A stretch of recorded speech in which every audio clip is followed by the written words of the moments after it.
Olá, meus queridos, a graça e a paz do nosso Senhor Jesus Cristo. Vamos dar sequência à nossa série de estudos bíblicos, hoje no capítulo 3 do livro do profeta Malaquias. Vamos ver o que esse texto diz sobre as promessas messiânicas e sobre também esse povo que estava roubando a Deus nos dízimos e ofertas. Vamos ver o que esse texto diz sobre os dízimos e as ofertas. Diz a palavra do Senhor: vejam, eu enviarei o meu mensageiro que preparará o caminho diante de mim. E então, de repente, o Senhor que vocês buscam virá para o seu templo.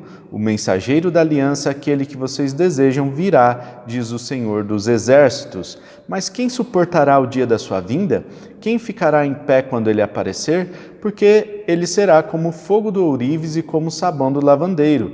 Ele se assentará como um refinador e purificador de prata. Purificará os levitas e os refinará como ouro e prata. Assim trarão ao Senhor ofertas com justiça. Então as ofertas de Judá e de Jerusalém serão agradáveis ao Senhor, como nos dias passados, como nos tempos antigos. Eu virei a vocês trazendo juízo. Sem demora testemunharei contra os feiticeiros, contra os adúlteros, contra os que juram falsamente e contra aqueles que exploram os trabalhadores em seus salários, que oprimem os órfãos e as viúvas e privam os estrangeiros dos seus direitos, e não têm respeito por mim, diz o Senhor dos Exércitos. De fato eu, o Senhor, não mudo, por isso vocês, descendentes de Jacó, não foram destruídos. Desde o tempo dos seus antepassados vocês se desviaram dos meus decretos e não lhes obedeceram. Voltem para mim e eu voltarei para vocês, diz o Senhor dos Exércitos.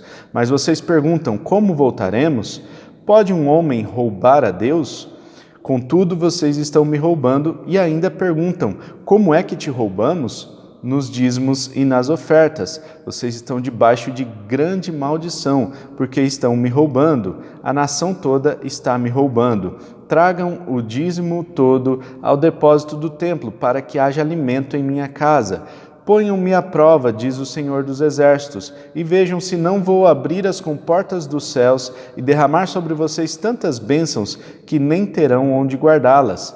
Impedirei que as pragas devorem suas colheitas, e as videiras nos campos não perderão o seu fruto, diz o Senhor dos Exércitos. Então todas as nações os chamarão felizes, porque a terra de vocês será maravilhosa, diz o Senhor dos Exércitos.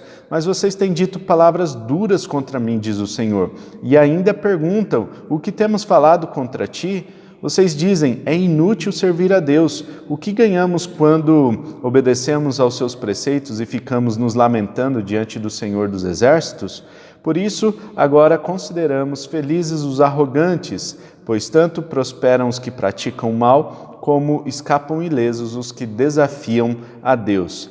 Depois, aqueles que temiam o Senhor conversaram uns com os outros, e o Senhor os ouviu com atenção. Foi escrito um livro como um memorial na sua presença acerca dos que temiam o Senhor e honravam o seu nome. No dia em que eu agir, diz o Senhor dos Exércitos, eles serão o meu tesouro pessoal. Eu terei compaixão deles como um pai tem compaixão do filho que lhe obedece.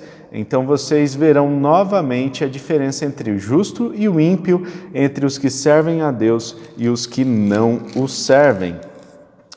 Bom, queridos, nós vemos aqui no início do capítulo 3 do livro do profeta Malaquias uma promessa messiânica de que Jesus viria, o mensageiro da aliança, e aqui nós vemos um trocadilho entre o meu mensageiro, Malaquias, o nome Malaquias significa meu mensageiro ou mensageiro de Iavé, e esse mensageiro da aliança. Seria uma nova aliança que estaria sendo estabelecida por meio de Jesus Cristo, já prometido aqui no livro do profeta Malaquias, escrito cerca de 430 anos antes da vinda de Cristo. Portanto, nós vemos que Deus tem um projeto especial para Jesus Cristo, é ser esse mensageiro da nova aliança, e o profeta Malaquias recebe essa incumbência, essa tarefa de profetizar a vinda de Jesus Cristo. Mas antes de receber o mensageiro da aliança, eles precisavam receber uma preparação, já que o povo estava despreparado.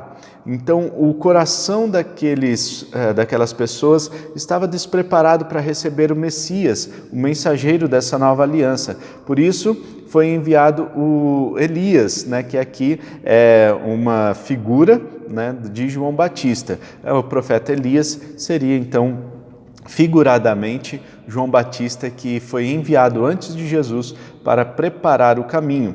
Os evangelhos citam esse texto de Malaquias: eu enviarei meu mensageiro que preparará o caminho diante de mim, e atribuindo a João Batista esse título de preparador do caminho, né, a voz que clama no deserto, para que o povo fosse preparado para a vinda do Messias. E, portanto, nós vemos que há aqui uma purificação no dia da vinda do Messias, há uma purificação prometida pelo profeta Malaquias.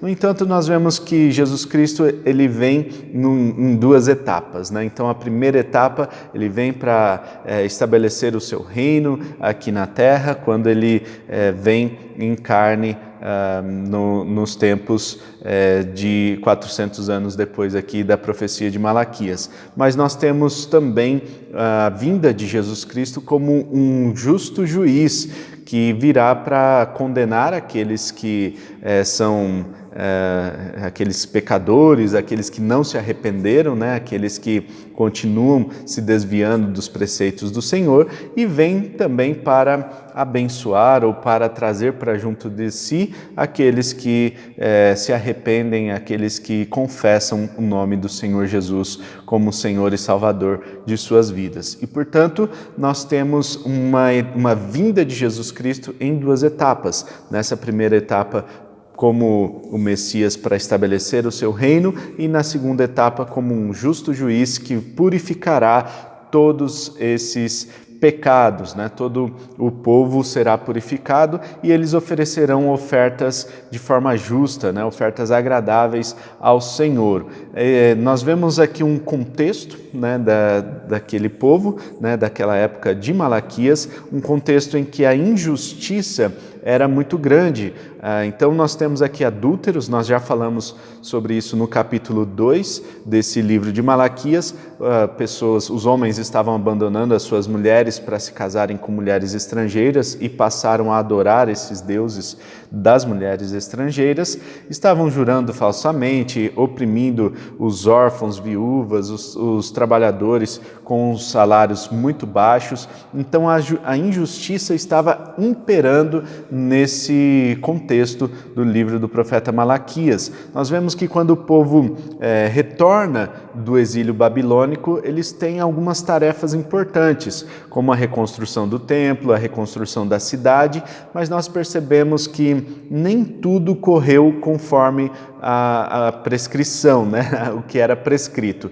Então, o que acontece é que o templo ainda estava sendo esquecido, né? Então os sacerdotes e todo o sistema levítico estavam pagando um alto preço pela falta de ofertas, né? Falta de dízimos e ofertas, a falta das contribuições na casa do Senhor. Por isso, Malaquias é chamado por Deus para chamar a atenção do povo, para dar aí um chacoalhão no povo, porque a injustiça estava imperando, e nós vemos aqui, embora não tenha essa palavra muito clara aqui, mas nós vemos que o materialismo estava imperando.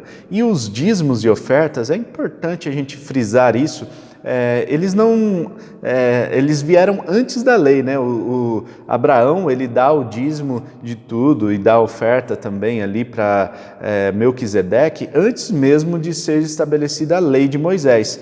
Depois, essa prática foi incorporada como lei e havia naquela época uma contribuição, né, que era como se fosse a pessoa contribuía, né, com seus dízimos e as ofertas, esperando por aquilo que Deus iria fazer na vida deles, né? Então, esperando que Deus mantivesse toda a colheita, e essa motivação de barganha, de troca, estava errada, e Deus estava chamando a atenção do povo em relação a isso. Não adianta você contribuir com dízimos, ofertas e qualquer questão financeira que seja, esperando que você vá receber algo em troca, né? Deus, ele coloca a seguinte questão: contribua, né? Mas vocês vão ver só, coloquem minha prova, se vocês contribuírem, se eu não vou abençoar vocês. É claro que Deus vai abençoar, porque a injustiça vai ser extinguida, né, por meio da contribuição. A contribuição financeira por meio dos dízimos e ofertas é o melhor meio de se combater a injustiça, já que a contribuição era igual para todos, né, então 10%, não importa se a pessoa era rica ou se a pessoa era pobre, né, então 10% é uma contribuição, uma faixa de contribuição justa para todos, e essa contribuição iria então sustentar o sistema sacerdotal, o sistema levítico. Então aquelas pessoas que dependiam dessas ofertas seriam beneficiadas por conta dessa contribuição. Ninguém passaria necessidade, já que os levitas também tinham uma tarefa de cuidar dos pobres, né? Então, essa tarefa era do templo, né? Aquele sistema levítico, né? Sacerdotal, ou seja, se você contribuía, né, com o trabalhador comum ali, ou o proprietário de terras contribuía com 10%, esse dinheiro, ou a oferta em grãos também, não apenas em dinheiro, né, mas a oferta em grãos poderia ser destinada também aos pobres. Ou seja, meus queridos, a injustiça estava imperando por causa do materialismo, porque o povo estava se tornando um povo materialista, apegado aos seus bens. Contra esse tipo de injustiça, né, então Deus ordena que eles tragam os dízimos e as ofertas à casa do Senhor, e assim eles poderiam parar de roubar a Deus. Por que eles estavam roubando a Deus? Porque eles estavam semeando a injustiça, em vez de semear a justiça. E Deus mesmo diz: vejam só se eu não vou fazer com que vocês sejam abençoados, para que vocês sejam bem-aventurados ou sejam felizes por causa da contribuição de vocês, né? Nós vemos essa questão da contribuição, é um assunto bem longo, né? No Novo Testamento a gente vê uma contribuição com um estilo diferente. Talvez a gente faça aí um outro vídeo falando sobre a questão dos dízimos e ofertas, que